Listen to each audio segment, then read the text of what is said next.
Welcome back to JT on the Go. Today we are going to check out the oldest building in the city of Rome, the Pantheon. The Pantheon sits in the middle of a neighborhood called the Pantheon neighborhood. The closest metro stop is a 16-minute walk away from the Pantheon. Barberini is served by Metro Line A. Before we go in the Pantheon, all these granite columns are one piece and were shipped from Egypt. Because these columns are so big, it takes a total of 4 people just to hug one. The Pantheon was built in several phases over a period of time. The first was built from 27 BCE to 25 BCE. In 80 CE, it was destroyed by a fire. In 110 CE, the second Pantheon got struck by lightning and burned down. The one we're in right now was rebuilt in 118 CE to 125 CE. Over the next 2,000 years, the Pantheon was used so well to the point where it stayed in shape for tourists to visit. The Pantheon started as a pagan temple. It was later converted into a Christian church. The dome is perhaps the most influential design in art history, being the largest unreinforced concrete dome.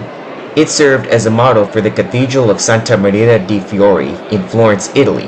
The US Capitol in Washington, D.C. also got its inspiration from the Pantheon. This dome was made from concrete. It's thinner and lighter depending how high it is. The very top parts were made from an airy volcanic stone called pumice. The dome itself was the largest ever made until the time of the Renaissance. The definition of Pantheon is all the gods. This means the Pantheon was a place for worshipping. Many gods of the Roman Empire were worshipped here. A few people are buried here. This tomb is for Victor Emmanuel II, the first king of a fully unified Italy since the 6th century. The famous artist Raphael, a competitor to Michelangelo, and Umberto I, who led Italy during World War I, are also buried here. This is the part that was converted into a Christian church.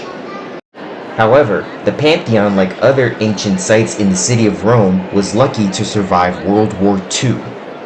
When the Allies bombed Rome, they chose to avoid targeting historical sites throughout the city.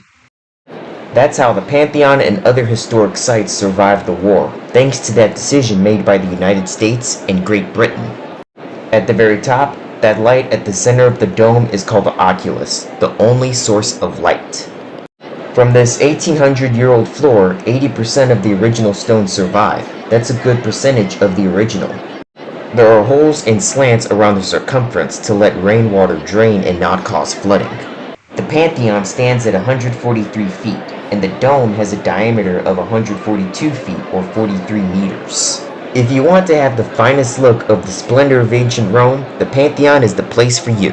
If you enjoyed this video, please like this video, comment, subscribe, and follow my Instagram account for more videos about Italy. This is JT on the Go signing off.